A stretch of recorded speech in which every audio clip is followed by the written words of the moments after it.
আমি জুয়া খেলবো, টাকা দাও। আমাকে জুয়া খেলতে না দিলে আমি এই বাড়িতে আগুন লাগিয়ে দিব। টাকা দিবে না? না, আজকে সব টাকা দিয়ে জুয়া খেলবো। আরে বিপ্লব, স্কুল থেকে এসেছিস? হ্যাঁ ভাইয়া, মাত্রই আসলাম। যা তাহলে ঘরে যা। ভাইয়া তুমি কি জুয়া খেলাটা ছাড়তে পারবে না? কি তুই আমাকে বাবার মতো উপদেশ দিচ্ছিস? আমি খেলবোই জুয়া, তুই ভিতরে গিয়ে পড় যা। আমাকে জ্ঞান দিতে আসছে। জেদনি, আজকে জুয়া খেলে আমি আর জিহাদি জিতবো। এই জঙ্গলের আশেপাশে কোথাও খুঁজে পাবোই। আচ্ছা তুমি এখানে দাঁড়াও, আমি এক্ষুনি ধরে আনতেছি। ওরে বাবারে, পুলিশ পালাই! এ কি পুলিশ? এই দাঁড়া, এই বন জঙ্গলের মধ্যে জুয়া খেলতেছিস তাই না? স্যার আমাকে মাফ করে দেন। বিপ্লব আমাকে পুলিশের হাতে ধরিয়ে দিল। আজকে ভাইকে একটা উচিত শিক্ষা দিতে হবে।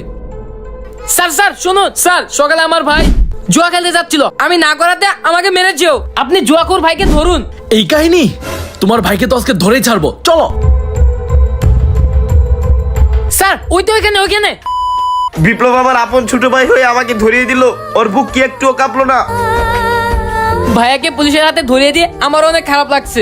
বিপ্লব তার জুয়াখোর ভাইকে পুলিশের হাতে ধরিয়ে দিয়ে ঠিক করেছে কিনা অবশ্যই কমেন্ট করে জানিয়ে দিবেন।